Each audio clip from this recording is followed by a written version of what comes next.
coal-black scales, green eyes burning in the dark, a shriek that splits the night sky. And then silence, nothing but ash and the stench of poison fire. The Valyrian Freehold mastered dragons. They bred Colossi that could shatter cities, Embermaws that melted castle walls, Skyshriekers that owned the sky. For 6,000 years, they commanded living fire and called themselves lords of the world. But there was one breed they couldn't tame, one lineage they couldn't control. A dragon so ferocious, so utterly hostile to human mastery, that the greatest empire in history made a choice: erase it. Completely. By 4000 BC, the Nightwyrms were gone, hunted to extinction. Their nests burned, their roosts collapsed, their very existence scrubbed from official records, or so the Dragon Lords thought. Because on Dragonstone, centuries after the doom, a black dragon with green eyes prowled the volcanic peaks, wild, untamable, cannibal. This is the story of the dragon breed Valyria destroyed, and the shadow that refuses to die. Before we move on with today's video, I'd like to highlight one of our new Dragon Pit members by sharing his dragon seed persona. In the days before the doom, when Valyria's towers still pierced the heavens, there rode a warrior whose very name struck fear into the hearts of rebellious lords. Lycor Maigaris, the Shadow Flame. With pale Valyrian hair flowing against dark skin and eyes burning like violet fire, Lycor commanded the skies astride Melzorax, a massive obsidian colossus, whose scales shimmered deep purple, streaked with electric blue. Where other dragon lords brought chaos, Lycor brought judgment. Swift, precise, absolute. Legend tells of the uprising of the 40 Towers, when eastern provinces dared defy the Freehold. While others debated strategy, Lycor whispered a single command. Melzorax descended like living shadow, purple flames crackling with electric fury, and in one terrible night, 40 rebellious keeps became monuments of ash. Not through mindless destruction, but through terrifying precision. Dragon and rider moved as one will, one weapon, leaving witnesses to speak not of carnage, but of discipline incarnate. That is Lycor's story. What is yours? You too can join our Dragon Pit as a Dragon Lord of old. Share your Dragon Seed persona and become part of our Valyrian legacy. And to all our existing Dragon Pit members, thank you for your unwavering support. You are the fire that keeps this channel soaring. Now, back to our video. Let's set the stage. We're talking about approximately 4500 BC, 2,500 years after the Giscari Wars, when Valyria is at the height of its power. The Freehold controls the known world. 40 Dragon Lord families command specialized dragon breeds. The roads are fused stone. The harbors glow with beacon chains. This is the Golden Age. And they're expanding south, the Summer Sea, the Basilisk Isles, routes to the colonies along Sothoryos, that nightmare continent where even the air can kill you. Here's what canon tells us about Sothoryos. It's a jungle hell, home to wyverns, the tyrants of the southern skies, vampire bats, tattooed lizards, snakes 50 feet long. The Valyrians tried to colonize it 3 times. First colony, destroyed by brindled men. Second colony, plague. Third, abandoned. Even with dragons, they couldn't hold it. But the trade routes, those were valuable. Spices, emeralds, gold. So the Freehold maintained shipping lanes between Volantis and the Basilisk Isles, protected by wave runner dragons and coastal patrols. And that's when the disappearances started. A courier dragon doesn't arrive in Volantis. Skyshrieker, fast breed, experienced rider, should have made the crossing in 2 days, never seen again. Then a convoy, 6 merchant ships protected by 2 wave runner dragons, found drifting, sails intact, crews dead, no wounds, just suffocated. The ships reeked of something acrid, green residue on the deck planks. And the dragons? Gone. Within a year, the Freehold loses 14 dragons along the southern routes. Not shot down, not killed in battle, just vanished. The harbor masters start calling them Lamp Road disappearances because the attacks always happen at night, always in the dark zones between beacon fires, and then someone survives. A wave runner pilot named Sierra Vaegjer crash lands her dragon on a Basilisk Isle beach at dawn. She's babbling, burned, half mad. She tells them of something that came out from the darkness, something that would haunt Valyria until they extinguished it cold. It moved like smoke, black, absolute black. I couldn't see it until it was on us. Just the eyes, green fire eyes. Her dragon, veteran wave runner named Tidecaller, fought back, breathed fire at the attacker, and for one brilliant moment, Sierra saw it clearly. A dragon, smaller than the great Colossi, but massive compared to humans. Wingspan maybe 130 feet, jet black scales that drank the light, and when it opened its mouth, the fire that came out wasn't red or orange, it was green. The air went wrong. Tidecaller's flame pushed it back, but when it breathed, the air turned to poison. I couldn't breathe. Tidecaller started choking. And then it just dove into the sea and vanished. Tidecaller washed ashore 3 days later, dead, lungs scorched from the inside. The council sends the report to Valyria, and the dragon lords realize they have a problem. There's a dragon breed out there that hunts their dragons, that kills with poison fire, that only strikes at night, and they have no idea how many there are. The Freehold mobilizes. They call it the Southern Survey. 20 dragons, mix of Skyshriekers for reconnaissance and Stormclaws for combat. Mission: find the source. They trace the attacks back to a chain of volcanic islands in the Basilisk region and the northern coast of Sothoryos itself, Wyvern Point, the Green Hell, places even wyverns fear, and they find the roosts. Sea caves, sinkhole nests, hollows in mangrove swamps, and inside, dragons, black dragons, dozens of them. But here's where it gets strange. These aren't like Valyrian dragons. They don't lair near active vents for warmth.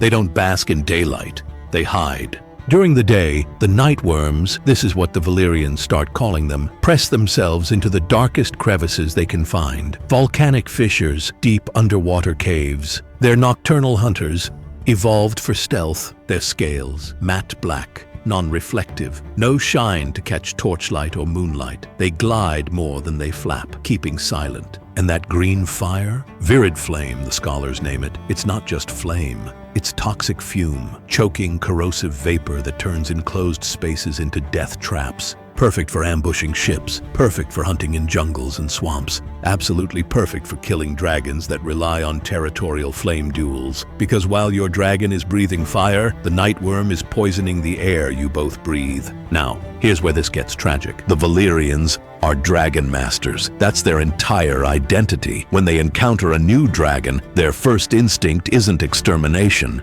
It's control. House Baelaris, wave runner specialists, brilliant explorers, volunteers to attempt first contact. They've tamed aggressive dragons before. They have the blood, the rituals, the dream cord tests. They bring a captured Nightwyrm juvenile to a controlled facility on an outer island. Standard procedure: isolation, blood magic bonding rites, controlled feeding, gradual habituation. It goes catastrophically wrong. The juvenile Nightwyrm doesn't respond to blood offerings, doesn't tolerate approach. The moment handlers try to enter its pen, it attacks, not with fire, but with savage, calculated violence. 3 handlers die in the first week. The Nightwyrm kills one with its jaws, rips another apart with its claws, and traps the third in a corner and breathes until he suffocates. They try the dream cord ritual.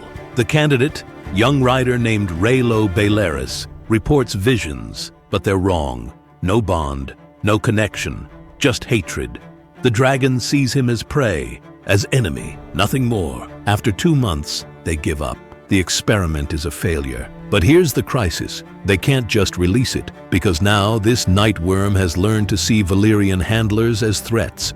And when they try to move it to a more secure facility, it breaks free and vanishes into the night. 3 days later, it attacks a dragon-keeping complex on the coast, kills 2 hatchling Skyshriekers in their nests, burns the handler barracks with virid flame, suffocating everyone inside, and then it's gone. This is the moment everything changes. Because the nightworm doesn't just kill people, it kills dragons, young dragons, hatchlings, eggs. It becomes a symbol, proof that Valyrian mastery has limits, that some dragons will not be tamed. In a culture built on absolute control over dragons, this is intolerable. The 40 families hold an emergency council in Valyria. The debate is brutal. Some families argue for coexistence. Cordon off the southern zones, abandon those roots, let the nightworms have Sothoryos. Others demand containment, build fortress beacons, maintain constant patrols, control through force. But Lord Koros Morena,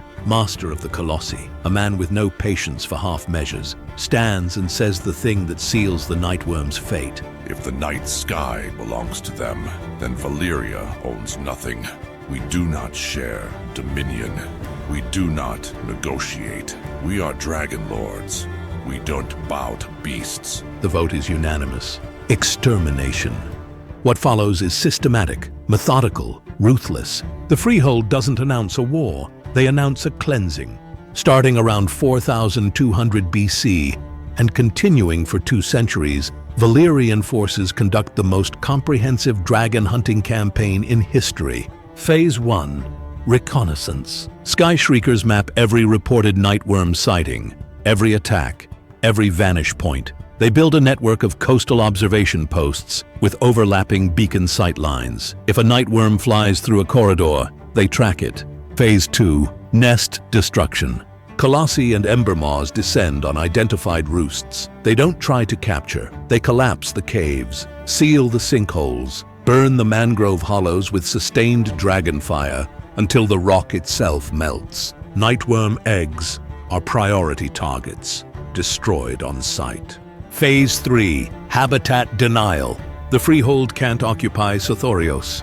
The continent is too hostile, but they can deny the nightworms their hunting grounds. They burn coastal forests, poison waterholes, collapse reef systems where the dragons hunt. Phase 4. Silence. This is the darkest part. The Freehold begins controlling the story. Reports of nightworm sightings are classified. Handlers who survive encounters are debriefed and ordered not to speak publicly. Official records are edited. Scribes are instructed to remove references to black southern drakes from trade manifests and patrol logs. The name Nightworm itself becomes restricted. Why? Because admitting a dragon breed existed that Valyria couldn't tame is a propaganda disaster. It undermines the entire mystique of dragon lord supremacy, so they erase the history.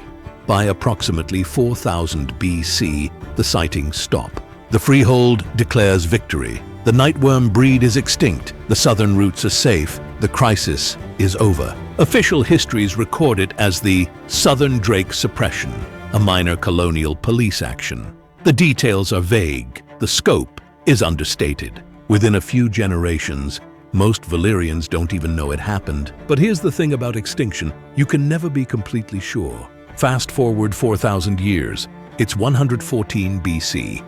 The Targaryens flee Valyria 12 years before the Doom. They settle Dragonstone, a volcanic island off the coast of Westeros. And the small folk start reporting something strange. A wild dragon. Huge, black as coal, green eyes. It lairs on the eastern face of the Dragonmont in the deepest, darkest caves. It attacks Targaryen hatcheries, devouring eggs and newborn dragons. It kills and eats other dragons. They call it the Cannibal. No one can tame it. No one can approach it. Dragon seeds who try end up as bones littering its lair. During the Dance of the Dragons, even the most desperate dragon riders refuse to attempt bonding with it. Its reputation is that terrifying. And here's the question that haunts every historian who knows the old stories. Where did the cannibal come from? Small folk legends say it was on Dragonstone before the Targaryens arrived, that it's older than any recorded dragon, that it predates even Valyrian. Meisters dismiss this as impossible. Dragons don't live that long. But what if the cannibal isn't a survivor from before the Targaryens? What if it's a nightworm? What if one breeding pair escaped the culling, migrated north over centuries, found a new home in Dragonstone's volcanic caves? The physical description matches. Coal-black scales, green eyes, nocturnal, hostile to all dragons, impossible to tame. And the behavior? The cannibal attacks hatchlings and eggs. Exactly what that escaped juvenile nightworm did 4,000 years ago. The cannibal was never seen again after the dance of the dragons. Some say it died, some say it flew away. Or maybe, just maybe, it went back into hiding. Because that's what nightworms do. They hide in the dark. They hunt in the night. They survive when everyone thinks they're gone. Valyria erased them from history, hunted them to extinction, burned their nests, and sealed their caves. But extinction is hard to prove when your enemy only comes out at night. So the next time you hear about a wild dragon, no one can tame. The next time you see green eyes burning in the darkness, remember the Nightwyrms. The dragon breed the greatest empire in history couldn't break, the shadow that refuses to die.